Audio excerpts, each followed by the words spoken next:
മക്കളെ, SSLC mathematics Onam exam term 1 exam കഴിഞ്ഞിരിക്കുകയാണ് അല്ലേ? കുറച്ചുപേർ വളരെ സന്തോഷത്തിലും, എന്നാൽ കുറേയധികം പേർ കുറച്ചുകൂടി നന്നായി പഠിക്കാമായിരുന്നു, അല്ലെങ്കിൽ പഠിച്ചത് മുഴുവൻ ശരിയായി എഴുതാൻ സാധിച്ചില്ല എന്നൊക്കെയുള്ള വിഷമത്തിലും ആയിരിക്കും അല്ലേ? പേടിക്കണ്ട, ഓരോ പരീക്ഷയും നമ്മുടെ മികവിനെയും വിടവിനെയും തിരിച്ചറിയാനുള്ള ഒരു ഉപാധി മാത്രമാണ് കേട്ടോ. പഠിപ്പിച്ചു കഴിഞ്ഞ പാഠഭാഗങ്ങളിലെ വിടവുകൾ തിരിച്ചറിഞ്ഞ് അത് നികത്താനുള്ള ഒരു ശ്രമമാണ് നമ്മുടെ ഭാഗത്തു നിന്നുണ്ടാവേണ്ടത്. തീർച്ചയായും നിങ്ങൾക്ക് അടുത്ത എക്സാമിൽ അത് നികത്തിയാൽ വളരെ നന്നായി പെർഫോം ചെയ്യാനായിട്ട് സാധിക്കും. ക്ലിയർ? എന്താണ് നമ്മുടെ പോരായ്മ? നമുക്ക് ആശയം മനസ്സിലാവാത്തതാണോ? അതോ ആശയത്തിന്റെ അപ്ലിക്കേഷൻ ചെയ്യാൻ സാധിക്കുന്നില്ലേ? അല്ലെങ്കിൽ പ്രോബ്ലം ചെയ്യുമ്പോൾ സമയം തികയാതെ വരുന്നുണ്ടോ? ഇതെല്ലാം നമ്മുടെ ശ്രദ്ധയിൽ വരേണ്ടതുണ്ട്. അപ്പൊ എവിടെയാണ് പോരായ്മ എന്ന് തിരിച്ചറിഞ്ഞ് നമ്മൾക്ക് അത് നികത്താൻ സാധിക്കും. ഓക്കെ, എനിക്ക് പേടിയാണ് എന്ന മനസ്സോടുകൂടി നിങ്ങൾ മാത്തമാറ്റിക്സിനെ സമീപിക്കാതിരിക്കുക. കുറച്ച് സമയമെടുത്ത് നിങ്ങൾ മാത്തമാറ്റിക്സ് പഠിച്ചു കഴിഞ്ഞാൽ നിങ്ങളുടെ ഉറ്റ ചങ്ങാതിയായി മാറും അത് കേട്ടോ. നിങ്ങളുടെ മറ്റ് സബ്ജക്റ്റുകളിലുള്ള പഠിത്തത്തെയും നമ്മുടെ മാത്സ് സഹായിക്കും. ഓക്കെ, അപ്പൊ ആ സബ്ജക്റ്റിൽ കൂടി മാർക്ക് കൂടുതൽ കിട്ടുന്നതിന് മാത്സ് പഠിക്കുന്നത് വഴി നമുക്ക് സാധിക്കും അല്ലേ? ഫിസിക്സ്, കെമിസ്ട്രി തുടങ്ങി മറ്റ് വിഷയങ്ങളിലെല്ലാം മാത്തമാറ്റിക്സ് ആശയങ്ങളുടെ, കൺസെപ്റ്റ്സുകളുടെ അപ്ലിക്കേഷൻ ഉണ്ട്. അപ്പൊ നിങ്ങൾക്ക് ഇതിവിടെ നന്നായി മനസ്സിലാക്കി കഴിഞ്ഞാൽ നിങ്ങൾക്ക് ആ സബ്ജക്റ്റിന് കൂടി കൂടുതൽ മാർക്ക് വാങ്ങാനായിട്ട് സാധിക്കും. ഓക്കെ, ഓരോ പാഠഭാഗവും ഞാൻ വർക്ക്ഷീറ്റുകളായി ക്ലാസ്സുകൾ എടുക്കുന്നുണ്ട്. നിങ്ങൾക്ക് ക്ലിയറായി ഒരു കൺസെപ്റ്റ് മനസ്സിലാക്കുന്നതിന് വേണ്ടിയാണ് വർക്ക്ഷീറ്റുകളായി അത് പ്രസന്റ് ചെയ്യുന്നത്. വർക്ക്ഷീറ്റുകളിലൂടെ ആശയങ്ങൾ പഠിച്ചു കഴിഞ്ഞ് കൂടുതൽ പ്രോബ്ലംസ് നമ്മൾ പ്രാക്ടീസ് ചെയ്താൽ നിങ്ങൾക്ക് തീർച്ചയായും നന്നായി പെർഫോം ചെയ്യാനായിട്ട് സാധിക്കും. ബേസിക് കൺസെപ്റ്റ്സ് ശരിയായി മനസ്സിലാവാത്ത ഒരു കുട്ടിക്ക് അതിന്റെ അപ്ലിക്കേഷൻ ക്വസ്റ്റ്യൻസ് ശരിയായി ചെയ്യാൻ സാധിക്കില്ല. അതാണ് നമുക്ക് പലർക്കും സംഭവിക്കുന്ന ഒരു പ്രശ്നം. അതുകൊണ്ട് ആ കൺസെപ്റ്റുകൾ നാം ഉറപ്പിക്കുക തന്നെ വേണം. വർക്ക്ഷീറ്റുകളുടെ Malayalam, English PDF copy free ആയി കിട്ടുന്നതിന് ജോയിൻ ചെയ്യേണ്ട വാട്സപ്പ് ഗ്രൂപ്പിന്റെ ലിങ്കും അതുപോലെ മുൻ ക്ലാസ്സുകളുടെ SSLC മാത്സ് എന്ന പ്ലേലിസ്റ്റിന്റെ ലിങ്കും ഞാൻ ഫസ്റ്റ് കമന്റായും ഡിസ്ക്രിപ്ഷൻ ബോക്സിലും കൊടുക്കുന്നുണ്ട്. ഇന്ന് നാം ചെയ്യുന്നത് ടേം 1ന്റെ മാത്തമാറ്റിക്സ് ക്വസ്റ്റ്യൻ പേപ്പർ അനലൈസ് ചെയ്ത് അതിന്റെ ആൻസറിലേക്ക് എത്തേണ്ട രീതി കൃത്യമായി പറഞ്ഞു തരികയാണ് ഇവിടെ ചെയ്യുന്നത്. ഓക്കെ, നിങ്ങൾ അത് നന്നായി ശ്രദ്ധിച്ച് മനസ്സിലാക്കുമെന്ന് വിചാരിക്കുന്നു. പരീക്ഷ കഴിഞ്ഞാൽ പല കുട്ടികളും ആ ക്വസ്റ്റ്യൻ പേപ്പറിനെ കുറിച്ച് പിന്നെ ചിന്തിക്കാറില്ല. എന്നാൽ എല്ലാ പരീക്ഷകളും കഴിഞ്ഞതിന് ശേഷം നാം ഓരോ ക്വസ്റ്റ്യൻ പേപ്പറും നിങ്ങളുടെ നോട്ട്ബുക്കിൽ കൃത്യമായി ആൻസർ ചെയ്തിരിക്കണം. ക്ലിയർ? അപ്പോൾ നിങ്ങൾക്ക് വരുന്ന സംശയങ്ങൾ തീർക്കുന്നതിന് ഈ ക്ലാസ് ഉപകരിക്കും എന്ന വിശ്വാസത്തിലാണ് ഞാൻ ഈ ക്വസ്റ്റ്യൻ പേപ്പറിനെ അനലൈസ് ചെയ്യുന്നത്. അതുകൊണ്ട് ഓരോ ക്വസ്റ്റ്യനും ചെയ്യുമ്പോൾ നന്നായി ശ്രദ്ധിച്ചിരിക്കുകയും നിങ്ങൾക്ക് എവിടെയാണോ തെറ്റുപറ്റുന്നത് അവിടെ ആ ക്വസ്റ്റ്യൻ ആൻസർ ചെയ്യേണ്ട രീതി മനസ്സിലാക്കി നിങ്ങൾ നോട്ട് ബുക്കിൽ കൃത്യമായി എഴുതിയെടുക്കുകയും വേണം കേട്ടോ. ഈ ക്ലാസ് കൊണ്ട് ഈ ക്വസ്റ്റ്യൻ പേപ്പർ മൊത്തം ആൻസർ ചെയ്യാൻ സാധിക്കില്ല, വീഡിയോ ലെങ്തി ആയി പോകും. അതുകൊണ്ട് ഇതിന്റെ പാർട്ടുകൾ ഉണ്ടായിരിക്കും. നമുക്ക് ക്ലാസ് കണ്ടു കഴിഞ്ഞ് എന്തെങ്കിലും ഡൗട്ട് നിങ്ങൾക്ക് തോന്നിയിട്ടുണ്ടെങ്കിൽ വാട്സപ്പ് ഗ്രൂപ്പിൽ ചോദിക്കുകയോ അല്ലെങ്കിൽ ഈ വീഡിയോയുടെ കമന്റിൽ നിങ്ങൾക്ക് ചോദിക്കുകയോ ചെയ്യാം. ഞാൻ തീർച്ചയായും അതിന് ആൻസർ ചെയ്യുന്നതാണ്. ഞാൻ ലളിത, ലേൺ വിത്ത് ലളിത ടീച്ചറിന്റെ ഇന്നത്തെ ക്ലാസ്സിലേക്ക് സ്വാഗതം. ഇന്ന് ഞാൻ മലയാളത്തിലാണ് ക്വസ്റ്റ്യൻ എഴുതുന്നത്. ഇംഗ്ലീഷ് മീഡിയംകാര് വിഷമിക്കേണ്ട, ഞാൻ ആ ക്വസ്റ്റ്യനെ ഇംഗ്ലീഷിലും എക്സ്പ്ലെയിൻ ചെയ്യുന്നുണ്ട് കേട്ടോ. നോക്കൂ മക്കളെ, ആദ്യം നാം ക്വസ്റ്റ്യൻ പേപ്പർ കയ്യിൽ കിട്ടിക്കഴിഞ്ഞാൽ first 15 minute cool off time ആണ് അല്ലേ? നിങ്ങൾ ആ സമയത്ത് ക്വസ്റ്റ്യൻ പേപ്പർ കൃത്യമായി വായിച്ച് മനസ്സിലാക്കണം. അതിൽ ഇൻസ്ട്രക്ഷൻസ് തൊട്ട് നമ്മൾ വായിക്കണം. ഇൻസ്ട്രക്ഷൻസ് എന്തൊക്കെയാണ് പറഞ്ഞിരിക്കുന്നത് എന്ന് നന്നായി മനസ്സിലാക്കുക. അതിനനുസരിച്ചിട്ട് വേണം ആൻസർ എഴുതാൻ വേണ്ടിയിട്ട്. ക്വസ്റ്റ്യൻസിന്റെ ആൻസർ നമ്മൾ ക്രമീകരിക്കാനായിട്ട്. മനസ്സിലായോ? അതിൽ പറഞ്ഞിരിക്കുന്നത് 26 ക്വസ്റ്റ്യൻസ് സെക്ഷൻ ABCD 4 സെക്ഷനുകളിലായിട്ടാണ് ഉള്ളത്. പിന്നെ അതിലെ ഓർ എന്ന ക്വസ്റ്റ്യനിൽ നമ്മൾ ഏതെങ്കിലും ഒരെണ്ണം മാത്രം എഴുതിയാൽ മതി. കൂടാതെ നമ്മളോട് പറഞ്ഞിട്ടുണ്ട്, ചോദ്യത്തിൽ ആവശ്യപ്പെട്ടിട്ടില്ലെങ്കിൽ √2, √3, π തുടങ്ങിയ സംഖ്യകളുടെ വില ചേർക്കേണ്ടതില്ല എന്ന് എഴുതിയിട്ടുണ്ട്. പിന്നെ എന്താണ് പറഞ്ഞിരിക്കുന്നത്? ആവശ്യമുള്ള സ്ഥലത്ത് വിശദീകരണം വേണം എന്നും കൃത്യമായി എഴുതിയിട്ടുണ്ട്. അതായത് അങ്ങനെ കിട്ടി എന്നുള്ള സ്റ്റെപ്പ് ആവശ്യമുള്ളിടത്ത് നിങ്ങൾ എഴുതണം എന്നർത്ഥം. വെറുതെ ആൻസർ മാത്രം എഴുതിയാൽ നിങ്ങൾക്ക് ഫുൾ മാർക്ക് കിട്ടില്ല എന്നാണ് അതിൻ്റെ അർത്ഥം. ക്ലിയർ മനസ്സിലായില്ലേ? ആദ്യത്തെ 15 മിനിറ്റിനുള്ളിൽ നിങ്ങൾ നന്നായി ആ ക്വസ്റ്റ്യൻ പേപ്പറിനെ വായിക്കണം. എല്ലാ ക്വസ്റ്റ്യൻസും വായിച്ച് നിങ്ങൾക്ക് ആദ്യം ഏത് ആൻസർ ചെയ്യണം എന്ന കൃത്യമായ ഒരു ധാരണ നമുക്കുണ്ടാവണം. ആ സമയത്ത് തന്നെ നിങ്ങൾക്ക് പെട്ടെന്ന് ആൻസർ ചെയ്യാൻ പറ്റുന്നത്, കുറച്ചുകൂടി ആലോചിക്കേണ്ടത്, കുറച്ച് വിഷമം എന്ന് തോന്നുന്നത്, ഈ 3 സെക്ഷനുകളിലായിട്ട് നിങ്ങൾ നിങ്ങളുടെ ക്വസ്റ്റ്യൻ പേപ്പറിലെ ആൻസറുകളെ നിങ്ങൾ തിരിക്കണം കേട്ടോ. നമ്മൾ ആദ്യം എപ്പോഴും ആൻസർ ചെയ്യേണ്ടത് നമുക്ക് ഏറ്റവും അറിയുന്ന ക്വസ്റ്റ്യൻസ് ആയിരിക്കണം. ആ നിർദ്ദേശങ്ങളിൽ കൃത്യമായിട്ട് പറഞ്ഞിട്ടുണ്ട്, ക്വസ്റ്റ്യൻസിന്റെ നമ്പർ കൃത്യമായ ഓർഡറിലാവണം എന്നില്ല. നമുക്ക് അറിയുന്ന ക്വസ്റ്റ്യൻ ആണ് ആദ്യം ചെയ്യേണ്ടത്. അപ്പോൾ നിങ്ങൾക്ക് ഫസ്റ്റ് പേജിൽ നിങ്ങൾക്ക് ഏറ്റവും നന്നായി അറിയുന്ന ക്വസ്റ്റ്യൻസ് ആൻസർ ചെയ്ത് കഴിഞ്ഞ് നെക്സ്റ്റ് പേജിലേക്ക് കടക്കാം. അങ്ങനെ കൃത്യമായ ധാരണയോട് കൂടി വേണം നിങ്ങൾ ആൻസർ എഴുതാൻ തുടങ്ങാൻ. കേട്ടല്ലോ? അപ്പൊ നമുക്ക് ക്വസ്റ്റ്യൻസിലേക്ക് കടക്കാം. നോക്കൂ മക്കളെ, ഇവിടെ ഫസ്റ്റ് ക്വസ്റ്റ്യൻ നോക്കൂ. 1, 4, 9 എക്സെട്ര എന്ന പൂർണ്ണവർഗ സംഖ്യാ ശ്രേണിയിലെ അടുത്ത സംഖ്യ ഏത് എന്നാണ് നമുക്ക് തന്നിരിക്കുന്ന. 1, 4, 9 ഇത് എന്താണെന്ന് അവർ പറഞ്ഞിട്ടുണ്ട്? പൂർണ്ണവർഗങ്ങളാണ്, സംഖ്യകളുടെ പൂർണ്ണവർഗങ്ങളാണ്. അതായത് പെർഫെക്റ്റ് സ്ക്വയേഴ്സ് ആണ്. അതായത് ഏത് നമ്പേഴ്സിന്റെ 1, 2, 3, 4 എക്സെട്ര ഇതിന്റെ വർഗങ്ങളെയാണ്, ഇതിന്റെ സ്ക്വയേഴ്സിനെയാണ് നമ്മൾ എന്ത് പറയുന്നത്? പെർഫെക്റ്റ് സ്ക്വയേഴ്സ് അല്ലെങ്കിൽ പൂർണ്ണവർഗ സംഖ്യകൾ എന്ന് പറയുന്നത്. അങ്ങനെയാണെങ്കിൽ നോക്കൂ, ഇതിലെ ആദ്യത്തെ സംഖ്യ 1ന്റെ സ്ക്വയർ 1 അല്ലേ? രണ്ടാമത്തേത് 2ന്റെ സ്ക്വയർ 4. മൂന്നാമത്തെ പൂർണ്ണവർഗ സംഖ്യ 3ന്റെ സ്ക്വയർ 9. അങ്ങനെയാണെങ്കിൽ അടുത്ത പൂർണ്ണവർഗ സംഖ്യ ഏതായിരിക്കും? അടുത്ത പെർഫെക്റ്റ് സ്ക്വയർ ഏതായിരിക്കും? വളരെ സിമ്പിൾ അല്ലേ? 4ന്റെ സ്ക്വയർ. 4ന്റെ സ്ക്വയർ ഏതാണ്? 16 അല്ലേ? അപ്പൊ നമ്മുടെ ആൻസർ 16. സിമ്പിൾ ആണ്, പക്ഷെ ക്വസ്റ്റ്യൻ നന്നായി വായിക്കണം കേട്ടോ. പെർഫെക്റ്റ് സ്ക്വയേഴ്സിന്റെ സീക്വൻസ് ആണ് പൂർണ്ണവർഗ സംഖ്യകൾ എന്ന് പറയുന്നത് എന്താണെന്ന് മനസ്സിലാക്കുക. 1, 2, 3, 4 തുടങ്ങിയ എണ്ണൽ സംഖ്യകളുടെ നാച്ചുറൽ നമ്പേഴ്സിന്റെ സ്ക്വയേഴ്സ് ആണ് പെർഫെക്റ്റ് സ്ക്വയേഴ്സ് എന്ന് പറയുന്നത്. ക്ലിയർ? നെക്സ്റ്റ് ക്വസ്റ്റ്യനിലെ 2 സ്റ്റേറ്റ്മെന്റുകളാണ് തന്നിരിക്കുന്നത്, 2 പ്രസ്താവനകൾ. നോക്കൂ, ഇങ്ങനെ പ്രസ്താവനകൾ തന്നു കഴിഞ്ഞാൽ നിങ്ങൾ ചെക്ക് ചെയ്യേണ്ടത് 2 പ്രസ്താവനകളും നന്നായി വായിച്ചു നോക്കി ശരിയാണോ തെറ്റാണോ എന്ന് മനസ്സിലാക്കണം കേട്ടോ. അതായത് ആദ്യത്തെ പ്രസ്താവന വായിച്ചാൽ അത് ആ പ്രസ്താവന പറയുന്നത് ശരിയാണോ എന്ന് ചെക്ക് ചെയ്യണം. ഇവിടെ ആദ്യത്തെ പ്രസ്താവന പറയുന്നത്, ഒരു സമാന്തര ശ്രേണിയിലെ 2ാം പദത്തിന്റെയും 5ാം പദത്തിന്റെയും 2ാം പദത്തിന്റെയും 5ാം പദത്തിന്റെയും തുക 17 എന്നാണ് അവർ പറഞ്ഞത്. 3ാം പദത്തിന്റെയും 4ാം പദത്തിന്റെയും തുക 17 ആണ് എന്നാണ് അവർ പറയുന്നത്. ഇത് 17 ആണെങ്കിൽ ഇതും 17 ആയിരിക്കും.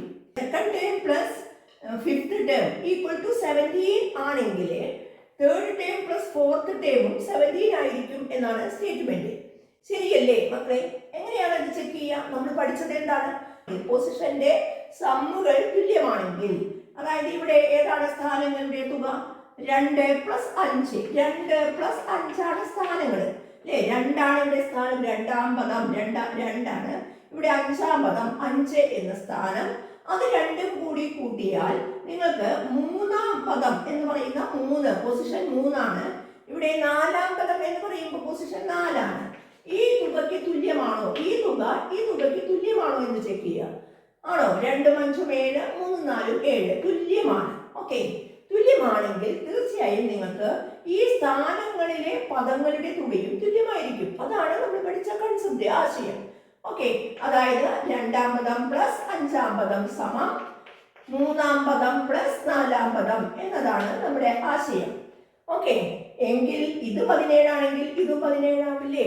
അതായത് പ്രസ്താവന 1 ശരിയാണ് എന്നാണ് നമ്മൾ കണ്ടെത്തിയ കാര്യം. ഓക്കെ, അത് കണ്ടെത്തി കഴിഞ്ഞ് നിങ്ങൾ പ്രസ്താവന 2ലേക്ക് പോകുക. എന്താണ് പറഞ്ഞത്? ഒരു സമാന്തര ശ്രേണിയിലെ ഏതെങ്കിലും 2 സ്ഥാനങ്ങളുടെ തുക മറ്റു 2 സ്ഥാനങ്ങളുടെ തുകയ്ക്ക് തുല്യമാണെങ്കിൽ ഈ ജോഡി സ്ഥാനങ്ങളിലെ പദങ്ങളുടെ തുകയും തുല്യമാണ്. ശരിയല്ലേ? പൊസിഷൻസിന്റെ സമ്മ് സെയിം ആണെങ്കിൽ ആ പൊസിഷനിലുള്ള ടേബിളിന്റെ സമ്മും തുല്യമായിരിക്കും, സെയിം ആയിരിക്കും എന്നാണ്. ശരിയല്ലേ? അത് തന്നെയല്ലേ നമ്മൾ ഇവിടെ പറഞ്ഞത്? പൊസിഷൻ സമ്മ് ഈക്വൽ ആണെങ്കിൽ ആ പൊസിഷനിലുള്ള ടേമുകളുടെ തുകയും സമ്മുകളും തുല്യമായിരിക്കും. അപ്പൊ ഇതും ശരിയാണ്. ഇത് കാരണമാണ് ഈ രണ്ടാമത്തെ ശരിയെന്ന് മാത്രമല്ല, ഇതാണ് കൺസെപ്റ്റ്. ഈ കൺസെപ്റ്റ് ഉപയോഗിച്ചാണ് ഇത് നമ്മൾ പറയാൻ സാധിച്ചത്. ഓക്കെ, അപ്പൊ എന്തായിരിക്കും ശരി? നമ്മുടെ ഓപ്ഷനിൽ സി ആണ്, ഞാനിവിടെ എഴുതിയിട്ടില്ല. ആ സി എന്നാണ് ആൻസർ കേട്ടോ. സിയിൽ പറയുന്നത് പ്രസ്താവന 1ഉം 2ഉം ശരിയാണ്. പ്രസ്താവന 2 പ്രസ്താവന 1ന്റെ ശരിയായ കാരണമാണ്. ഓക്കെ, അതായത് സി ആണ് അതിന്റെ ഓപ്ഷൻ, കറക്റ്റ് ഓപ്ഷൻ. ക്ലിയർ മക്കളെ? അപ്പോഴേ രണ്ടും സ്റ്റേറ്റ്മെന്റും നന്നായി ശ്രദ്ധിച്ചു വായിക്കുക, അത് കറക്റ്റ് ആണോ എന്ന് ചെക്ക് ചെയ്യുക. അങ്ങനെ ചെയ്യേണ്ട ഒരു ക്വസ്റ്റ്യൻ ആണ് ഇത്. തേർഡ് ക്വസ്റ്റ്യൻ നോക്കൂ മക്കളെ, എന്താണ് പറഞ്ഞിരിക്കുന്നത്? 6 കൊണ്ട് ഹരിച്ചാൽ 4 മിച്ചം വരുന്ന എണ്ണസംഖ്യാ ശ്രേണി എഴുതുക. ഇത് സമാന്തര ശ്രേണിയാണോ? എന്തുകൊണ്ട്? അല്ലേ? 6 കൊണ്ട് ഡിവൈഡ് ചെയ്താൽ എത്ര റിമൈൻഡർ വരണം? 4 റിമൈൻഡർ വരണ നാച്ചുറൽ നമ്പേഴ്സിന്റെ സീക്വൻസ് എഴുതാനാണ് ചോദ്യം. ഇതൊരു അരിത്മെറ്റിക് സീക്വൻസ് ആണോ വൈ എന്നാണ് ചോദ്യം. ക്ലിയർ? നമുക്ക് നോക്കാം എന്താണ് 6 കൊണ്ട് ഹരിച്ചാൽ 4 ശിഷ്ടം മിച്ചം വരണം. ഏതാണ് ആ സംഖ്യകള്? 6 കൊണ്ട് ഹരിച്ചാൽ 4 മിച്ചം വരണം എന്ന് പറഞ്ഞാൽ 4 മിച്ചം വരുന്ന ശ്രേണി ആദ്യത്തെ സംഖ്യ ഏതായിരിക്കും? ആദ്യത്തെ എണ്ണസംഖ്യ 6 കൊണ്ട് ഹരിച്ചാൽ 4 മിച്ചം വരുന്നത് നിങ്ങള് 10 ആണ് എന്ന് പല കുട്ടികളും എഴുതി പോകും. തെറ്റാണ്. 6 കൊണ്ട് ഹരിച്ചാൽ 4 മിച്ചം വരുന്ന ആദ്യത്തെ എണ്ണസംഖ്യ 4 തന്നെയാണ്. ഓക്കെ, അത് ഞാൻ പല പ്രാവശ്യം മുൻപും പറഞ്ഞിട്ടുണ്ട്. 4 ബാക്കി വരണം എന്ന് പറഞ്ഞാൽ ചെറിയ സംഖ്യയാണെങ്കിൽ അത് തന്നെ എഴുതണം കേട്ടോ. ഇനി 6 കൊണ്ട് ഹരിച്ച അടുത്തത് 4 ബാക്കി വരുന്നത് 10 ആണ്. 4 6 10 ആണ്. ഓക്കെ, ഹരിച്ചു നോക്കിക്കോളൂ. 10നെ ഹരിച്ചു നോക്കിയാലാണ് 4 ബാക്കി വരിക കേട്ടോ. 6 കൊണ്ട് ഹരിച്ച 4 ബാക്കി വരുന്ന രണ്ടാമത്തെ സംഖ്യ 10 ആണ്. അടുത്തത് 11നെ 6 കൊണ്ട് ഹരിച്ചാൽ 4 അല്ല വരിക, 5 ആണ് വരിക. 12നെ ഹരിച്ചാൽ ബാക്കി എത്രയാണ് വരിക? 6 ആണ് വരിക എന്ന് പറയില്ലേ? ശിഷ്ടം 0 ആണ് വരിക. വീണ്ടും അങ്ങനെ പോയി നമുക്ക് വരിക അടുത്ത നമ്പർ 16 ആണ്. 16നെ നോക്കൂ. 16നെ നമ്മൾ 6 കൊണ്ട് ഹരിക്കുകയാണെങ്കിൽ എത്ര ബാക്കി വരുന്നുണ്ട്? 4 ആണ് ബാക്കി വരുന്നത്. ഓക്കെ, നിങ്ങൾക്ക് പെട്ടെന്ന് പറയാൻ അറിയുന്നില്ലെങ്കിൽ നിങ്ങൾ ഹരിച്ചു നോക്കണം. ഓക്കെ, അത് നിങ്ങൾക്ക് അത് ചെയ്യാൻ അറിയുന്നുണ്ടാകും. അതായത് ആദ്യത്തെ സംഖ്യയാണ് പലപ്പോഴും പല കുട്ടികളും തെറ്റിക്കാറുള്ളത്. അത് ശ്രദ്ധിക്കണം. ആദ്യത്തെ സംഖ്യ 6നേക്കാൾ ചെറുതാണ് എങ്കിൽ ഈ 4 മിച്ചം വരണം എന്ന് പറഞ്ഞാൽ 6നേക്കാൾ ചെറുതാണ് 4. നിങ്ങൾ 4നെ ഹരിച്ചു നോക്കില്ല. 4നെ എങ്ങനെയാ ഹരിക്കുക എന്ന് പോലും പലർക്കും അറിയില്ല. 4നെ 6 കൊണ്ട് ഹരിച്ചാൽ 4ൽ 6കൾ ഒരു 6 എടുക്കാനില്ല, 0 6കളാണ്. 0 ഗുണം 6 0, അതായത് 4. ബാക്കി വരുന്നത് 4 ആണ് കേട്ടോ. അതുകൊണ്ട് ആദ്യത്തെ സംഖ്യ 4 ആണ്. പിന്നെ അടുത്തത് 10, 16, 22 അങ്ങനെ പോകും. ക്ലിയർ അല്ലേ? ഇതാണ് ശ്രേണി. ആദ്യത്തെ ക്വസ്റ്റ്യന്റെ ആൻസറിലെ ഒരു ഭാഗം. അടുത്തത് ഇത് ഒരു അരിത്മെറ്റിക് സീക്വൻസ് സമാന്തര ശ്രേണിയാണോ എന്നാണ് ചോദ്യം. ഇത് സമാന്തര ശ്രേണിയല്ലേ? 4ൽ നിന്ന് തുടങ്ങി 6 വീതം കൂടി വരുന്ന ഒരു ശ്രേണിയാണിത്. അതുകൊണ്ട് ഒരു സമാന്തര ശ്രേണിയാണ്. ശരിയല്ലേ? അല്ലേ?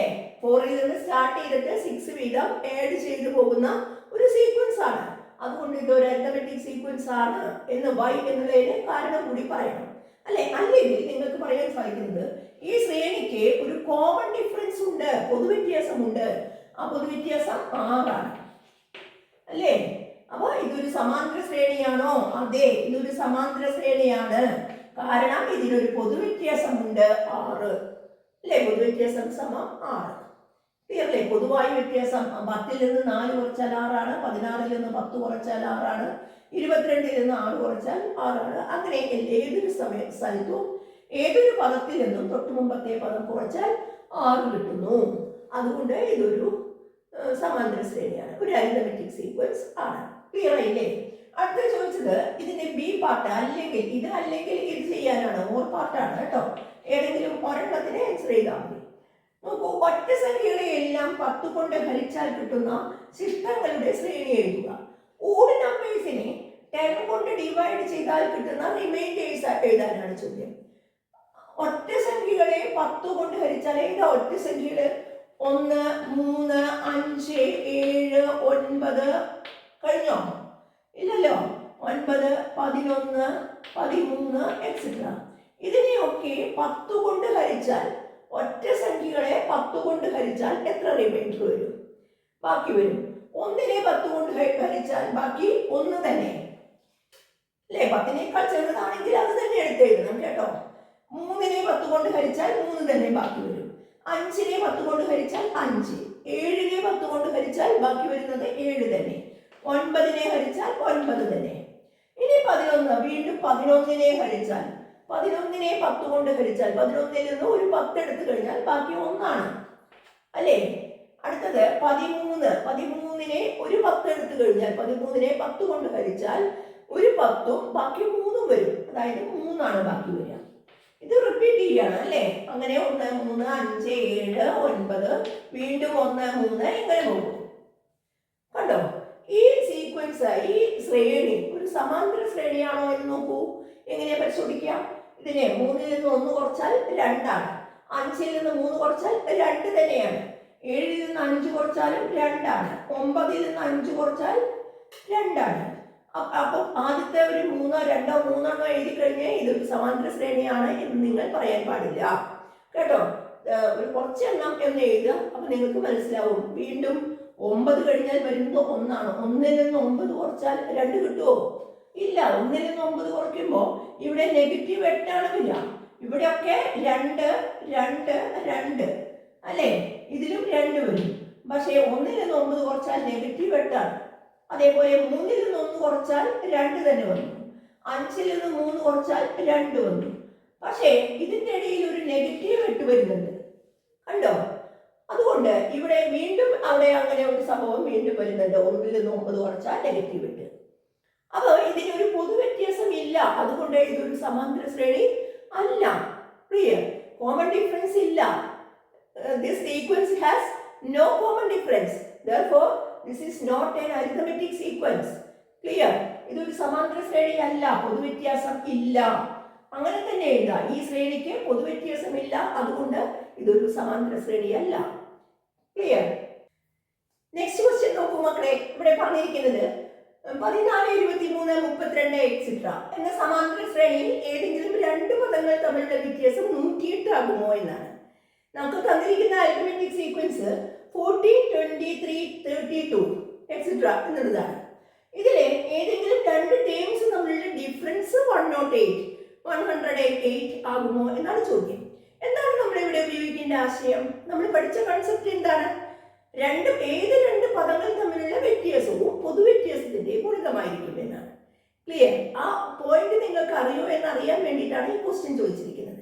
അതായത് ഒരു സമാന്തര ശ്രേണിയിലെ ഏത് പൊസിഷനിലുള്ള 2 ടേംസ് എടുത്താലും അത് തമ്മിലുള്ള ഡിഫറൻസ്, ടേം ഡിഫറൻസ് കോമൺ ഡിഫറൻസിന്റെ മൾട്ടിപ്പിൾ ആയിരിക്കും. മനസ്സിലായോ? പദങ്ങൾ തമ്മിലുള്ള വ്യത്യാസം പൊതുവ്യത്യാസത്തിന്റെ ഗുണിതമായിരിക്കും. അങ്ങനെയാണെങ്കിൽ ഇവിടെ പൊതുവ്യത്യാസം എത്രയാണ്? പൊതുവ്യത്യാസം എന്ന് പറയുന്നത് 23 മൈനസ് 14. 23 മൈനസ് 14 എന്ന് പറഞ്ഞാൽ 9 ആണ് അല്ലേ? പൊതുവ്യത്യാസം 9 ആണ്. ഇനി നമ്മൾ ഒരു കാര്യം മാത്രം ശ്രദ്ധിച്ചാൽ മതി. 108 എന്നുള്ളത് ഈ പൊതുവ്യത്യാസം 9ന്റെ ഗുണിതമാണോ എന്ന്. 108നെ 9 കൊണ്ട് കൃത്യമായി ഹരിച്ചു പോകുമോ എന്നാണ് നോക്കേണ്ടത് കേട്ടോ. 9 കൊണ്ട് ഹരിച്ചു നോക്കി എത്ര വരും? ക്ലിയർ? നമുക്ക് ശിഷ്ടം 0 വന്നില്ലേ? ശിഷ്ടം 0 വന്നില്ലേ മക്കളെ? എല്ലാവരും ചെയ്ത് നോക്കും. 108നെ 9 കൊണ്ട് നിശേഷം ഹരിക്കാൻ സാധിക്കും അല്ലേ? കംപ്ലീറ്റ് ആയിട്ട് ഡിവൈഡ് ചെയ്യാനായിട്ട് സാധിക്കും. റിമൈൻഡർ 0 ആണ്. ക്ലിയർ? അതുകൊണ്ട് നമുക്ക് എഴുതാൻ പറ്റുന്നത് 108 എന്നുള്ളത് ഏതിന്റെ ഗുണിതമാണ്? പൊതുവ്യത്യാസം D, അതായത് 9ന്റെ ഗുണിതമാണ്. പൊതുവ്യത്യാസം 9ന്റെ ഗുണിതമാണ്. ഇതാണ് റീസൺ. അതുകൊണ്ട് 108 എന്തായിരിക്കും?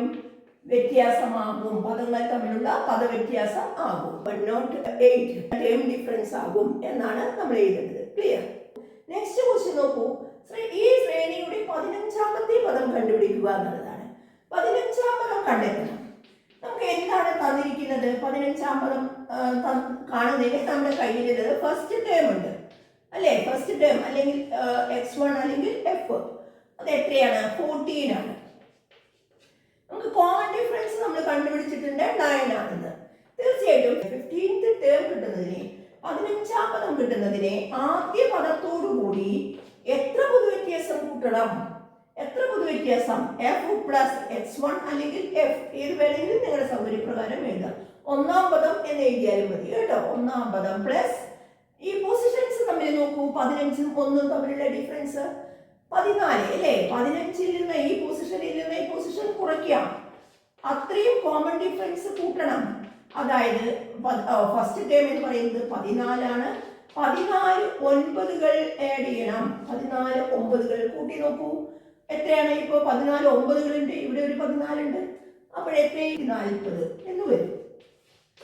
ഓക്കെ, അപ്പൊ 15 140 എന്നതാണ് ഇതിന്റെ ആൻസർ. ക്ലിയർ അല്ലേ? 15 കിട്ടുന്നതിന് ഒന്നാം പദത്തോട് 14 പൊതുവ്യത്യാസം കൂട്ടണം. ക്ലിയർ? ഒന്നാം പദത്തോട് കൂട്ടണം എന്ന് നിർബന്ധമൊന്നുമില്ല. മൂന്നാം പദത്തോടാണെങ്കിൽ 15ൽ നിന്ന് 3 കുറയ്ക്കുക, 12 പൊതുവ്യത്യാസം കൂട്ടേണ്ടി വരും. നമ്മൾ സാധാരണ എല്ലാ കുട്ടികളും ഫസ്റ്റ് ടേമിൽ നിന്ന് ആഡ് ചെയ്ത് ശീലിച്ചിട്ടുണ്ടാവും. അതുകൊണ്ടാണ് ഞാനിവിടെ x1 അല്ലെങ്കിൽ f പ്ലസ് 48d. ക്ലിയർ? അപ്പൊ 140 എന്ന് കിട്ടും. ഈ ക്വസ്റ്റ്യനൊക്കെ എല്ലാവരും പരീക്ഷയ്ക്ക് ശരിയാക്കിയിട്ടുണ്ടാവും. നീ കിട്ടാത്തവരുണ്ടെങ്കിൽ വിഷമിക്കേണ്ട. നിങ്ങൾ എങ്ങനെയാണ് ഇത് ചെയ്തത് എന്ന് മനസ്സിലാക്കിയാൽ മതി കേട്ടോ. ഫോർത്ത് ക്വസ്റ്റ്യന്റെ തേർഡ് പാർട്ട് നോക്കൂ മക്കളെ. ഇവിടെ ചോദിച്ചിരിക്കുന്നത് ഈ സീക്വൻസ്, അരിത്തമെറ്റിക് സീക്വൻസ് തന്നിട്ടുണ്ടായിരുന്നല്ലോ.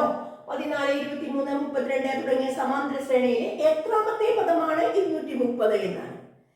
ഇതിനെ പല കുട്ടികളും ഓൾജിബ്രയൊക്കെ കണ്ടു നോക്കി കണ്ടുപിടിക്കുന്ന രീതി ചെയ്യാറുണ്ട്. എന്നിട്ട് നമ്മൾ അത്ര കഷ്ടപ്പെടണം? നമ്മൾ ആവശ്യമില്ലാതെ കുറെ കഷ്ടപ്പെട്ടിട്ട് കാര്യമില്ല. 14, 23, 32 ഇതിലെ ഇങ്ങനെ ഒരു 230 ഉണ്ട്.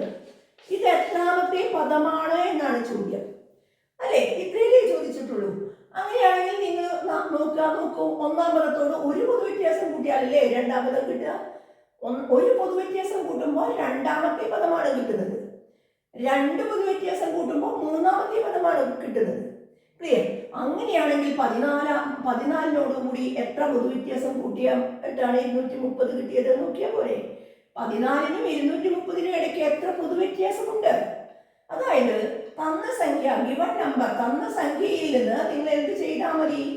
ഈ ആദ്യ പദം, ഞാൻ ആദ്യ പദം ആവണം എന്നില്ല എന്ന് ഞാൻ പറഞ്ഞു. പക്ഷേ സൗകര്യത്തിന് ആദ്യ പദം എടുക്കുകയാണ്. ആദ്യത്തെ പദം ഇവിടെ തന്ന സംഖ്യയിൽ നിന്ന് ആദ്യ പദം കുറച്ച് നോക്കൂ. എന്താണ് കിട്ടുന്നത്? 230ൽ നിന്ന് 14 കുറയ്ക്കുകയാണ്. എത്ര കിട്ടി? 230ൽ നിന്ന് 14 കുറച്ചപ്പോ നമുക്ക് പൊതുവ്യത്യാസത്തിന്റെ ഗുണിതമായിരിക്കും എന്നറിയാം അല്ലെ? പദമാണെങ്കിൽ പദവ്യത്യാസം എപ്പോഴും പൊതുവ്യത്യാസത്തിന്റെ ഗുണിതമായിരിക്കും. 230 നിന്ന് 14 കുറച്ച് നോക്കൂ എല്ലാവരും. എത്ര കിട്ടി? 216 അല്ലെ? 216. അപ്പൊ നമ്മൾ ഗിവൺ നമ്പറിൽ നിന്ന് ഫസ്റ്റ് ടേം കുറച്ച് നോക്കിയ ടേം ഡിഫറൻസ് കണ്ടപ്പോ 216 ആണ് കിട്ടിയത്. ആ 216 എത്ര കോമൺ ഡിഫറൻസ് ആണ്?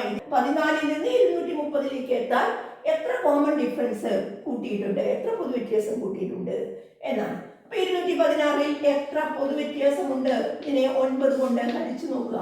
216 എന്ന് പറയുന്നത് 26 9കളാണ്. അതായത് 26d ആണ് കൂട്ടിയിരിക്കുന്നത്. ക്ലിയർ? അതായത് ആദ്യ പദത്തോട് 26d കൂട്ടിയാൽ നമുക്ക് കിട്ടുന്നത് 26d കൂട്ടിയാൽ നമുക്ക് കിട്ടുന്നത് ഏതായിരിക്കും? 27ാമത്തെ പദമായിരിക്കും. 27ാമത്തെ പദമാണ് ഏത്? 230. ക്ലിയർ അല്ലേ മക്കളെ? ഒരു പ്രാവശ്യം കൂടി എക്സ്പ്ലെയിൻ ചെയ്യാം. നമ്മൾ എത്രാം പദമാണ് 230 എന്ന് ചോദിച്ചാൽ പദമാണ് എന്ന് ഉറപ്പാണ് അല്ലേ? 230 ആ സീക്വൻസിലെ ഒരു ടേം ആണ്. അത് തീർച്ചയായിട്ടും അവർ പറഞ്ഞിട്ടുണ്ട്. അത് എത്രാമത്തെ പൊസിഷനാണ് നമുക്ക് കണ്ടുപിടിക്കേണ്ടതെങ്കിൽ നിങ്ങൾ ഉടനെ 230ൽ എന്തായാലും ആദ്യത്തെ ടൈം 14 കുറച്ച് നോക്കി. 14 കുറച്ച് നോക്കിയപ്പോൾ 216 കിട്ടി. 216 എത്ര 9കളാണ്, എത്ര കോമൺ ഡിഫറൻസ് ആണ് എന്ന് പരിശോധിച്ചപ്പോഴാണ് 26 കോമൺ ഡിഫറൻസ് ആണ്. അതായത് ആദ്യ പദത്തോട് 26 കോമൺ ഡിഫറൻസ് കൂട്ടിയപ്പോഴാണ് 230 കിട്ടിയത്. ആദ്യ പദത്തോട് 26 കോമൺ ഡിഫറൻസ് കൂട്ടുക എന്ന് പറഞ്ഞാൽ നമുക്കറിയാം 27ാം പദത്തിൽ എത്തിയിട്ടുണ്ടാവും. അതായത് നമ്മുടെ ഈ 230 എന്ന് പറയുന്നത് എത്രാം പദമാണ്? 27ാം പദമാണ്. അപ്പൊ എടുത്ത് എഴുതേണ്ടത് 27ാം പദം സമം 230. 27th term equal to 230. പല മെത്തേഡുകളും ഇതിലുണ്ട്. പല സൂത്രങ്ങളും നമ്മൾ ബൈ ഹാർട്ട് പഠിച്ചു വെക്കാറുണ്ട്. ഈ ഒരു രീതി തന്നെ പല കുട്ടികളും ബൈ ഹാർട്ടായിട്ട് പറയാറുണ്ട്. എണ്ണം n സമം അവസാന പദം മൈനസ് ആദ്യ പദം ബൈ പൊതുവ്യത്യാസം +1. അത് തന്നെയാണ് ഇവിടെ പറഞ്ഞത്. പക്ഷെ അങ്ങനെ ഫോർമുല വെറുതെ ബൈ ഹാർട്ട് പഠിച്ചത് കൊണ്ട് നമുക്ക് ഈ പരീക്ഷകൾ ഒരു പക്ഷേ പല വ്യത്യസ്ത രീതിയിലും ചോദിച്ചാൽ നിങ്ങൾക്ക് വിഷമം വരാൻ സാധ്യതയുണ്ട്. അതുകൊണ്ടാണ് നിങ്ങൾ കോൺസെപ്റ്റ് ശരിയായി മനസ്സിലാക്കൂ, എന്നിട്ട് അതിൽ വില ചേർത്ത് നിങ്ങൾ ചെയ്യൂ. ഇത്രയും നമ്മൾ പറഞ്ഞിട്ടുള്ളൂ. ഒന്നാം പദത്തോട് എത്ര പൊതുവ്യത്യാസം കൂട്ടിയാലാണ് 230 കിട്ടുക എന്നാണ് നോക്കിയത്. മനസ്സിലായോ? ഒന്നാം പദത്തോട് എത്ര പൊതുവ്യത്യാസം കൂട്ടിയപ്പോഴാണ് 230 കിട്ടുക. അത് എത്ര അകലമുണ്ട് ഇവിടെ നിന്ന്, ഒന്നാം പദത്തിൽ നിന്ന് എത്ര ഡിഫറൻസ് ഉണ്ട് 230ലേക്ക്. 230ഉം 14ഉം തമ്മിൽ എത്ര ഡിഫറൻസ് ഉണ്ട് എന്ന് നോക്കിയപ്പോഴാണ് 216ന്റെ ഡിഫറൻസ് ഉണ്ട്. ആ 216 എന്ന് പറയുന്നത് എത്ര 9കൾ ചേർന്നതാണ്. 26 9കൾ ചേർന്നപ്പോഴാണ് 216 കിട്ടിയത്. ആ 26D അങ്ങോട്ട് മുന്നോട്ട് പോയാൽ അത് 27ാം പദത്തിൽ എത്തിയിട്ടുണ്ടാകും. ഓൾജിബ്ര, അതായത് എന്നാം പദം കണ്ട് ഇത് ചെയ്യുന്ന കുട്ടികളുണ്ട്. എന്നാം പദം കണ്ട് ചെയ്യുന്നതിൽ തെറ്റൊന്നുമില്ല, പക്ഷെ ആശയം മനസ്സിലാക്കണം, കൺസെപ്റ്റ് മനസ്സിലാക്കി ചെയ്യാം കേട്ടോ. കൺസെപ്റ്റ് മനസ്സിലാക്കി ചെയ്യുമ്പോൾ നമുക്ക് ആ മാത്തമാറ്റിക്സിനോട് ഒരു ഇഷ്ടം തോന്നും, അതാണ് വ്യത്യാസം. ഫോർമുല വെറുതെ ബൈഹാർട്ട് പഠിച്ച് നമ്മൾ ചെയ്യുമ്പോൾ നമുക്ക് ആ ഒരു മാത്തമാറ്റിക്സിന്റെ ഭംഗി, അതിനോടൊരു താല്പര്യം തോന്നില്ല. ആ ഫോർമുല നമ്മുടെ കയ്യിലില്ലെങ്കിൽ നമുക്കത് ആ പ്രോബ്ലം ചെയ്യാൻ സാധിക്കില്ല. എന്നാൽ ആശയത്തെ കൃത്യമായി മനസ്സിലാക്കിക്കൊണ്ടാണ് നിങ്ങൾ ആ ഫോർമുല പഠിച്ചതെങ്കിൽ നിങ്ങൾക്ക് ആ കൺസെപ്റ്റ് ഉപയോഗിച്ചുകൊണ്ട് നിങ്ങൾക്ക് ചെയ്യാൻ സാധിക്കും. നെക്സ്റ്റ് ക്വസ്റ്റ്യൻ നോക്കൂ മക്കളെ. ഇവിടെ തന്നിരിക്കുന്നത് ഒരു സമാന്തര ശ്രേണിയുടെ 5ാം പദം 5th ടേം 42, 8th ടേം 62 അല്ലെ. 5ാം പദവും 8ാം പദവും തന്നിട്ടുണ്ട്. ശ്രേണിയുടെ 2ാം പദം കാണുക എന്നാണ്. 2 പദങ്ങളാണ് തന്നിരിക്കുന്നത്. നിങ്ങൾ ഇങ്ങനെയുള്ള ഒരു 2 പദങ്ങൾ തന്നു കഴിഞ്ഞാൽ നിങ്ങൾ എപ്പോഴും അതിന്റെ പൊസിഷൻസിനെ ശ്രദ്ധിക്കണം. പൊസിഷൻ ഡിഫറൻസ് എപ്പോഴും ശ്രദ്ധിക്കണം കേട്ടോ. അവർ തന്നിരിക്കുന്നത് 5ാം പദവും 8ാം പദവുമാണ്. അപ്പോൾ 8th ടേമിൽ നിന്ന് 5th ടേം കുറച്ച് കഴിഞ്ഞാൽ, 8ാം പദത്തിൽ നിന്ന് 5ാം പദം കുറച്ച് കഴിഞ്ഞാൽ നമുക്ക് കിട്ടുന്നത് എന്താണ്? 62 മൈനസ് 42, അതായത് 20 എന്ന് കിട്ടും അല്ലേ. പക്ഷേ നമുക്കറിയുന്നത് 8ാം പദത്തിൽ നിന്ന് 5ാം പദം കുറച്ചാൽ നമുക്ക് എത്ര പൊതുവ്യത്യാസമായിരിക്കും? ടേം ഡിഫറൻസ് ആണിത്, പദങ്ങൾ തമ്മിലുള്ള വ്യത്യാസമാണ് അല്ലേ. ഈ 8 മൈനസ് 5 പൊതുവ്യത്യാസമാണ് എന്ന് നമ്മൾ പഠിച്ചിട്ടുണ്ട്. ക്ലിയർ? പദങ്ങൾ തമ്മിലുള്ള വ്യത്യാസം സമം പദസ്ഥാനങ്ങളുടെ വ്യത്യാസം ഇൻറ്റു പൊതുവ്യത്യാസം എന്നാണ്. അതായത് നിങ്ങൾ 8ാം പദം 5ാം പദം കുറച്ചാൽ നമുക്ക് 3 പൊതുവ്യത്യാസമാണ് കിട്ടുക. അപ്പൊ 20 തന്നെയാണ് 3 പൊതുവ്യത്യാസം എന്ന് പറയുന്നത്. ക്ലിയർ? അപ്പൊ നമുക്ക് ഇതൊക്കെ കിട്ടിയത് 3 പൊതുവ്യത്യാസം 20 ആണ് എന്നുള്ളതാണ് മെയിൻ പോയിന്റ്. 3 പൊതുവ്യത്യാസം. ഇനി ഇവിടെ ഒരു പൊതുവ്യത്യാസം കാണാൻ പല കുട്ടികളും ശ്രമിക്കും. നമുക്കതിന്റെ ആവശ്യമില്ല. 3 പൊതുവ്യത്യാസം 20. അടുത്തത് നമ്മളോട് ചോദിച്ചത് 2ാം പദമാണ്. നമുക്ക് ശ്രേണിയിൽ 2ാം പദമാണ് ചോദിച്ചിരിക്കുന്നത്. 2ാം പദം കിട്ടുന്നതിന് നമുക്ക് 5ാം പദത്തിൽ നിന്ന് 3 പൊതുവ്യത്യാസം കുറച്ചാൽ പോരെ? ശരിയല്ലേ? 2ാം പദം എന്ന് പറയുന്നത് 5ാം പദം 8ാം പദം ഇവിടുന്ന് തമ്മിൽ 3 പൊതുവ്യത്യാസമാണ്. അതേ അതിൽ തന്നെയല്ലേ ഇവിടെയും? ഈ സംഖ്യ തന്നെയല്ലേ 5ാം പദത്തോട് 3 പൊതുവ്യത്യാസം എന്ന ആ സംഖ്യ കൂട്ടിയപ്പോൾ 8ാം പദം കിട്ടി. ആ 5ാം പദത്തിൽ നിന്ന് അതേ സംഖ്യ കുറച്ചാൽ നമുക്ക് 2ാം പദം കിട്ടും. ക്ലിയർ? അങ്ങനെ ഒരു ഐഡിയ അതിൻ്റെ ഉള്ളിലുണ്ട്. നമ്മൾ അതുകൊണ്ട് പൊസിഷൻസ് ശ്രദ്ധിക്കണം. 5ഉം 3ഉം ആണ് 8, 2ഉം 3ഉം ആണ് 5. അങ്ങനെയാണെങ്കിൽ നിങ്ങൾ ഒരു പൊതുവ്യത്യാസം കാണേണ്ട ആവശ്യമില്ല. ഈ 3D എന്ന് പറയുന്നത് 20 ആണെങ്കിൽ ഇവിടെ കുറയ്ക്കേണ്ടതും എത്ര തന്നെയാണ്? 20 കൂടി കുറച്ചാൽ മതി. മനസ്സിലായോ? അങ്ങോട്ട് പോകുമ്പോൾ 20 കൂട്ടുകയാണെങ്കിൽ പിന്നിലോട്ട് പോകുമ്പോൾ നമ്മൾ 20 കുറച്ചാൽ മതി.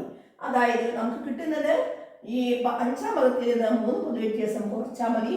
5ാം പദം 42, 42ൽ നിന്ന് 20 കുറച്ചാൽ മതി. ആൻസറിലെത്തും 22. വളരെ ഈസി ആയിട്ട് നമുക്ക് ഇത് ആൻസർ ചെയ്യാൻ സാധിക്കും. ആ കൺസെപ്റ്റ് മാത്രം നമ്മുടെ മനസ്സിലുണ്ടായാൽ മതി. നമുക്ക് തന്നിരിക്കുന്ന പദങ്ങളുടെ സ്ഥാനങ്ങളെ നമ്മളൊന്ന് ശ്രദ്ധിക്കണം. ആ ശ്രദ്ധിച്ചാൽ ഒരേ അകലത്തിലാണ് കണ്ടോ പൊസിഷൻസ്. ആ സ്ഥാനങ്ങൾ ഒരേ വ്യത്യാസത്തിലാണുള്ളത്. 2, 3, 5, 5, 3, 8. ഇങ്ങനെയാണെങ്കിൽ 5ാം പദത്തോട് 3 പൊതുവ്യത്യാസം കൂട്ടിയ 8ാം പദം കിട്ടും. 5ാം പദത്തിൽ നിന്ന് 3 പൊതുവ്യത്യാസം മുന്നിലുള്ള പദമായതുകൊണ്ട് കുറയ്ക്കണം. ഇത് നന്നായി ശ്രദ്ധിച്ച് ചെയ്യാം കേട്ടോ. ഒരു ഡേ എന്നൊക്കെ പറഞ്ഞാൽ നിങ്ങൾക്ക് 20/3 എന്നൊക്കെ കിട്ടും. നിങ്ങൾക്കത് പിന്നീട് കാൽക്കുലേഷനിൽ തെറ്റ് വരാൻ സാധ്യതയുണ്ട്. അതുകൊണ്ട് നമ്മൾ ഇങ്ങനെയുള്ള ഒരു ഐഡിയ ഉപയോഗിച്ചാൽ മതി. ഇവിടെ നെക്സ്റ്റ് 14ാം പദം എത്ര എന്നാണ്. നിങ്ങൾ 14ാം പദം കാണുന്നതിന് നമ്മുടെ കയ്യിലുള്ളത് അതിൻ്റെ അടുത്ത് 8ാം പദമാണ് അല്ലേ. 8ാം പദം 14ാം പദം നോക്കൂ. 8ാം പദം ഉണ്ട്. ഇനി അടുത്തത് 14ാം പദം എത്ര എന്നാണ്. 8ാം പദവും 14ാം പദവും തമ്മിൽ എത്ര ഡിഫറൻസ് ഉണ്ടായിരിക്കും? 14 മൈനസ് 8 6 6D അല്ലേ? 6D അങ്ങോട്ട് പോകുമ്പോൾ കൂട്ടുകയാണ്. 6D കൂട്ടിയാൽ മതി. അതായത് എട്ടാം പദത്തോട് 6D കൂട്ടിയാൽ മതി. ക്ലിയർ? 6 എന്ന് പറഞ്ഞ സംഖ്യ എങ്ങനെ കിട്ടും? 14 മൈനസ് 8 ഈ 6 എന്ന് പറയുന്നത്. ക്ലിയർ? നമുക്കറിയാം എട്ടാം പദം എത്രയാണ്? എട്ടാം പദം 62 ആണ്. 62 പ്ലസ് 6D 3D 20 ആണെങ്കിൽ 6D എത്രയായിരിക്കും? അങ്ങനെയാണ് 3Dയുടെ വില 3D എന്ന് പറയുന്നത് 20 ആണ്. എങ്കിൽ 6D എത്രയായിരിക്കും? ഇതിന്റെ ഡബിൾ അല്ലേ? 40 ആയിരിക്കില്ലേ? 2 ടൈംസ് 3D ഈ 20 ആണെങ്കിൽ 6D 40 ആയിരിക്കും മക്കളെ. പ്ലസ് 40 അതായത് 102 102 എന്ന് കിട്ടും. അതായത് 14ാം പദം സമം 102. വളരെ സിമ്പിളായി വേഗം ചെയ്യാൻ സാധിക്കുന്ന ഒരു ക്വസ്റ്റ്യൻ ആണിത്. ക്വസ്റ്റ്യനെ നന്നായി മനസ്സിലാക്കുക. അതിനെ ഒന്ന് അനലൈസ് ചെയ്യുമ്പോൾ നമുക്ക് ഇങ്ങനെ ചെയ്യാൻ സാധിക്കും. ഈ ക്വസ്റ്റ്യന്റെ തേർഡ് പാർട്ട് നോക്കൂ. ആദ്യത്തെ 18 പദങ്ങളുടെ തുക എത്ര എന്നുള്ളതാണ് ക്വസ്റ്റ്യൻ അല്ലേ? 18 ടേംസിന്റെ സം ആണ് ചോദിച്ചിരിക്കുന്നത്. നമുക്ക് നിങ്ങൾ സം കാണാൻ 18 ടേംസ് ആണ്. 18 ടേംസ് ആണെങ്കിൽ നമ്മൾ എപ്പോഴും ശ്രദ്ധിക്കേണ്ടത് എണ്ണം ഇരട്ട സംഖ്യയാണ് അല്ലേ? എണ്ണം ഇരട്ട സംഖ്യയാണെങ്കിൽ പേറാക്കാൻ സാധിക്കും. ശരിയല്ലേ? സം കാണാനുള്ള മാർഗം പഠിച്ചിരിക്കുന്ന കൺസെപ്റ്റ് ഈ എണ്ണം ഇരട്ട സംഖ്യയാണെങ്കിൽ ജോഡികളുടെ എണ്ണം ഇൻറ്റു ഒരു ജോഡിയിലെ പദങ്ങളുടെ തുക എന്നാണ്. Equal to number of pairs into pair sum എന്നാണ് അല്ലേ? നോക്കൂ 18 എണ്ണാണെങ്കിൽ എത്ര ജോഡികൾ ഉണ്ടാവും? 18ന്റെ പകുതി 9 ജോഡി ഉണ്ടാവും. ശരിയല്ലേ? ഇനി പെയർ സം എന്ന് പറയുന്നത് ഒരു ജോഡിയിലെ പദങ്ങളെ നമുക്ക് തീർച്ചയായിട്ടും അറിയുന്ന കാര്യം ഒന്നാം പദവും 18ാം പദവും ജോഡി ചെയ്തു. ശരിയല്ലേ? ഒന്നാം പദവും 18ാം പദവും 18 പദങ്ങളിൽ ഒന്നാമൻ ചേരുന്നത് 18ാമനുമായിട്ടാണ് ജോഡി ചേരുന്നത്. കണ്ടില്ലേ? ആദ്യത്തെ അവസാനത്തെ ആയിട്ട്. പക്ഷേ നമുക്ക് അറിയാം 9 ജോഡികൾ ഈ ഒന്നാം പദവും 18ാം പദവും തമ്മിൽ കൂട്ടിയത് തന്നെയാണ്. പെയർ സം ഈക്വൽ ആയിരിക്കും അല്ലെ? എല്ലാ ജോഡികളിലെയും പദങ്ങളുടെ തുക തുല്യമായിരിക്കും. അപ്പൊ നമ്മൾ എങ്ങനെയാണ് ജോഡിയാക്കേണ്ടത്? 1ഉം 18ഉം 19. കണ്ടോ? ആ പൊസിഷൻ സം 19 വരാൻ തക്കവണ്ണം നമ്മുടെ കയ്യിൽ ഇതാ ഇത്രയും വിവരങ്ങളുണ്ട്. 19 വരത്തക്ക വിധത്തിൽ നമുക്ക് ഏതിനെയൊക്കെ ജോഡിയാക്കാം. ഇവിടെ നമ്മുടെ കയ്യിൽ 14ാം പദം ഉണ്ട് അല്ലെ? 19 വരണമെങ്കിൽ ഒരു 5ാം പദം കൂടി കിട്ടിയാൽ മതി. 5ാം പദവും കയ്യിലുണ്ട്. പിന്നെ എന്താ വിഷമം? അപ്പൊ നമുക്ക് എഴുതാം 5ാം പദം പ്ലസ് 14ാം പദം. ഈ ഒന്നാം പദവും 18ാം പദവും തമ്മിൽ കൂട്ടിയത് തന്നെയാണ് 5ാം പദവും 14ാം പദവും തമ്മിൽ കൂട്ടിയത്.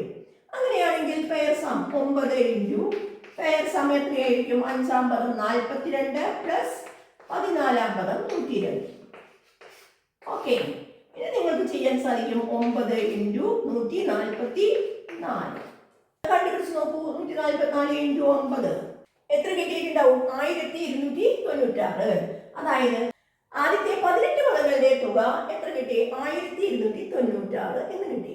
അപ്പൊ നമുക്ക് ആശയം, ഇതിലേതൊക്കെ ആശയങ്ങൾ നമുക്ക് മനസ്സിലായാൽ മതി. ജോഡികളാക്കുന്നത് ഏതെല്ലാം പദങ്ങളെയാണ് എന്നൊരു ഐഡിയയും number of pairs into pair sum കാണാനുള്ള ഐഡിയ അതാണ് എന്നും മനസ്സിലായാൽ മതി. ക്ലിയർ? പെയറുകളാക്കാൻ നമ്മൾ തിരഞ്ഞെടുക്കുന്നത് ആദ്യത്തെ പദം എന്തായാലും അവസാനത്തെ പദവുമായിട്ടാവും. അപ്പൊ നമുക്ക് പൊസിഷൻ സമ്മ് കിട്ടിയിട്ടുണ്ടാവും അല്ലേ? അങ്ങനെ ആ പൊസിഷൻ സം വരുന്ന 2 ടേംസുകളെ നമുക്ക് തന്ന വിവരങ്ങളിൽ നിന്ന് തിരഞ്ഞെടുക്കാം. ഇവിടെ 18 പദങ്ങളായതുകൊണ്ട് 1ഉം 18ഉം ആണ് പൊസിഷൻസ്. ആ പൊസിഷൻസ് കൂട്ടിയപ്പോൾ 19 കിട്ടി. ഇവിടെ 19 തുക വരുന്ന പൊസിഷൻ സം വരുന്ന സ്ഥാനങ്ങളുടെ തുക വരുന്നത് 14ഉം 5ഉം 19. ഇവരെ രണ്ടുപേരെയാണ് ജോഡിയാക്കിയത്, 5ാം പദവും 14ാം പദവും. അങ്ങനെയാണ് നമ്മൾ ഒന്നാം പദവും 18ാം പദവും തമ്മിൽ കൂട്ടിയത് തന്നെയായിരിക്കും 5ാം പദവും 14ാം പദവും തമ്മിൽ കൂട്ടിയാലും കിട്ടുന്നത്. അങ്ങനെയാണ് നമ്മൾ ഈ ആൻസറിലേക്ക് എത്തിയത്. ക്ലിയർ അല്ലേ? നിങ്ങൾക്ക് ഐഡിയ മനസ്സിലായി കഴിഞ്ഞാൽ വളരെ സിമ്പിളായിട്ട് ഈ പ്രോബ്ലം നമുക്ക് ചെയ്യാൻ സാധിക്കും കേട്ടോ. അല്ലാതെ ഒന്നാം പദം കണ്ടുപിടിക്കാനും 18ാം പദം കണ്ടുപിടിക്കാനും ഒന്നും നമ്മൾ സമയം കളയണ്ട എന്നാണ് ഇവിടെ പറഞ്ഞത്. വെറുതെ ഫോർമുലയിൽ അപ്ലൈ ചെയ്ത് n/2 into x1 plus xn എന്നൊക്കെ എഴുതി നമ്മൾ ഈ രീതിയിലാണ് നമ്മൾ ചെയ്യണമെങ്കിൽ ഒന്നാം പദം കണ്ടുപിടിക്കേണ്ടി വരും, 18ാം പദം കണ്ടുപിടിക്കേണ്ടി വരും. അതിനൊക്കെ നമുക്ക് സമയം വെറുതെ നഷ്ടപ്പെടുത്തി കളയരുത്. നമ്മുടെ ആശയത്തെ അത് തന്നെയാണ് ഇത് എന്ന് മനസ്സിലെ ഐഡിയ ഉണ്ടായാൽ മതി. മക്കളെ, നമ്മൾ ഇന്ന് 6 ക്വസ്റ്റ്യൻസ് ആണ് ചെയ്തത് അല്ലേ, ആൻസർ ചെയ്തത്. നന്നായി മനസ്സിലാക്കി 6 ക്വസ്റ്റ്യൻസും പഠിക്കുക.